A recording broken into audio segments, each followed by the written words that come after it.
Khalid and his army headed towards Iraq, ready to make plans and achieve victory over the Persians and add Iraq to the Islamic State.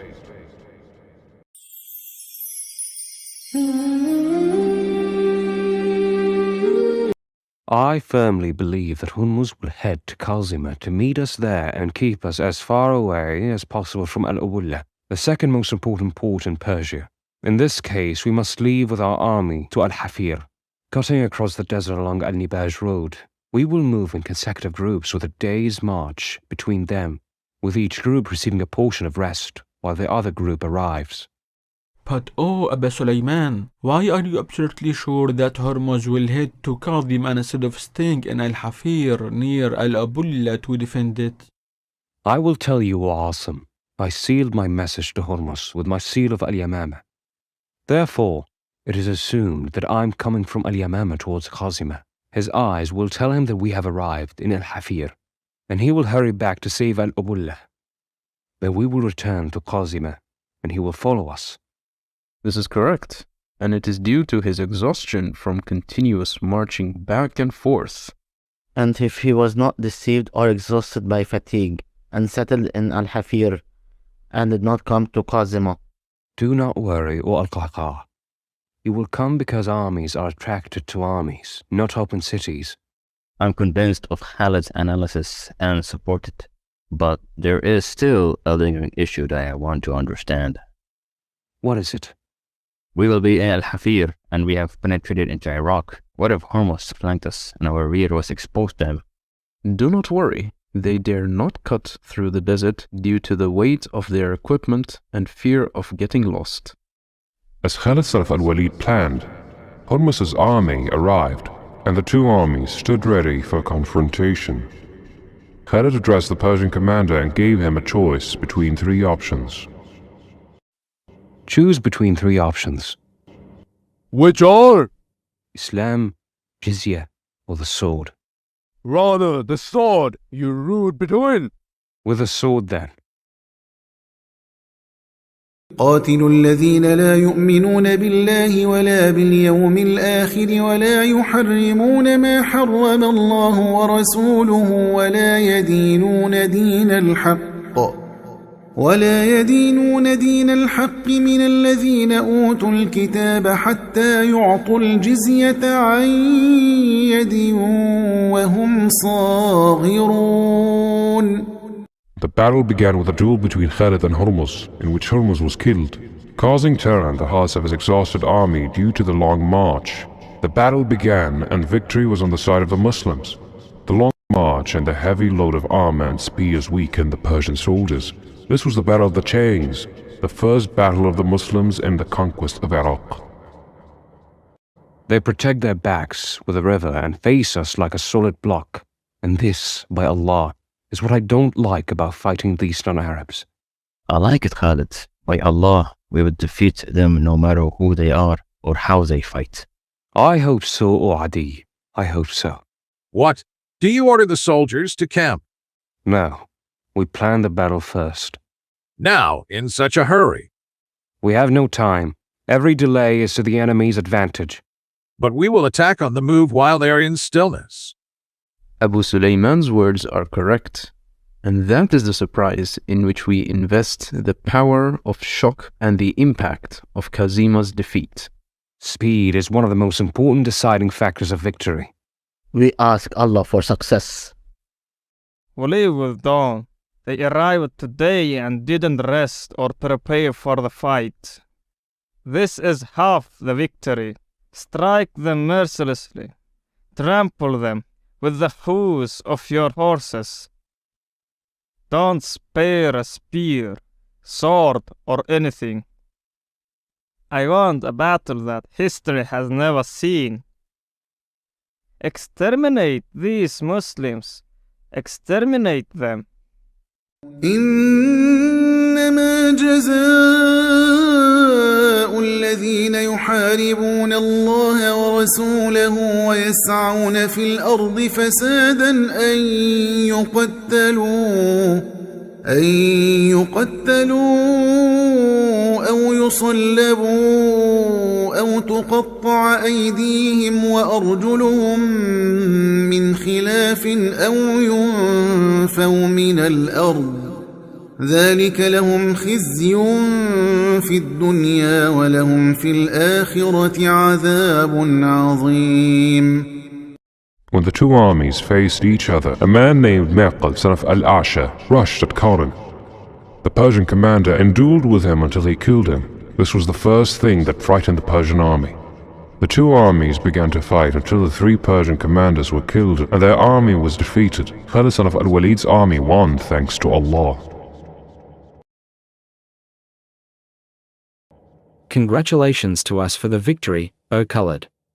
This is from the grace of the Lord of the worlds. Grant us victory always, O Allah.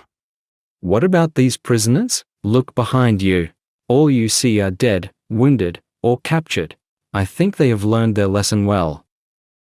I will forgive them for the second time, and I'm sure they will come back. Why do we forgive them?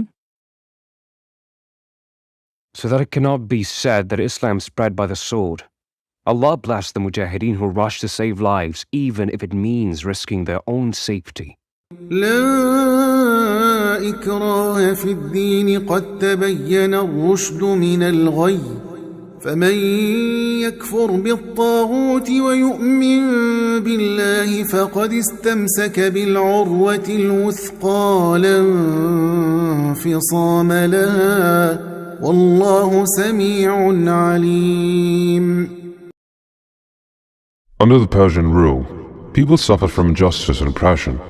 The army would take all the young men for forced conscription without mercy for their families and loved ones. Khalid, son of Al-Walid, continued to fight the Persians to complete the conquest of Iraq. Despite their small numbers, and they did not hesitate for a moment, when the army became tired and Khalid felt this, he addressed them, saying, By Allah, I seek your forgiveness. I have seen that our victory over the enemy is dependent on speed and surprise. We had to deliver hard and successive strikes before the enemy could recover from the shock and reorganize its armies. Don't you see that the fighters we forgave and left behind have returned in a new army and have revealed many of our war tactics, which has created many risks for us? Don't you see that our army has achieved what no Arab army has achieved before? Oh people, if we get defeated today in Iraq, we will lose everything we have gained, and Islam will remain a prisoner on the Arabian Peninsula forever. If we lean toward comfort now, we will take the first steps towards defeat. But it is fatigue, Khalid, and the Almighty said, Allah does not burden a soul beyond its capacity. Your body has a right over you. Allah the Almighty is truthful, and His Messenger is truthful. Rest for 5 days. Is that enough for you? Yes. Yes. Yes. After Khalid's victory in the 3 battles against the Persians and their allied tribes, these tribes, along with the remnants of the Andar army led by Sasan, gathered to fight Khalid again in a place called Ulais, located in the embrace of Al-Furat River on one side and its tributary, the Khasif River, on the other. Sasan sent messengers to Khusro, seeking help and support to fight Khalid. Khusro responded and ordered his commander Bahman Jadwi to come to his aid. Bahman had been absent from participation with Andar Zahar in the Battle of Walaja. Bahman sent his deputy, Jaban, instead of him, as he wanted to stay close to the palace due to Khusro's illness and his own ambition to succeed him to the throne. Jaban's army crossed Al-Furat River and headed towards Ulais. News of the gathering of the tribes and the remnants of the Persian army to fight Khalid reached him, so he decided to rush to fight them before Bahman's army arrived, and he learned of its progress. Khalid advanced with his army towards Ulais, only to be surprised by Jaban's army's arrival. He decided to continue his advance and engage in the battle with no way to retreat. The battle began, which was one of the toughest and most intense battles for the Muslim army. The fighters on both sides decided not to accept a compromise, as the tribes sought revenge for those killed among them and to defend their capital, at Hira. The Persians wanted revenge for their previous defeats and to restore the glory of the empire's armies, which no one had ever conquered before. Khalid mourned the Muslim soldiers who were killed by those he had pardoned in previous battles. He prayed to Allah for victory and decided not to forgive anyone again if victory was achieved. The Muslims fought fiercely and endured patiently, while Khalid kept pressuring the enemy and narrowing their space.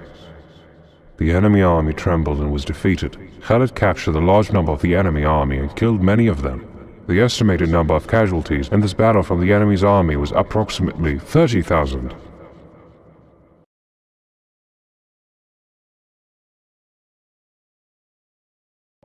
Congratulations to us for the victory, O Khalid.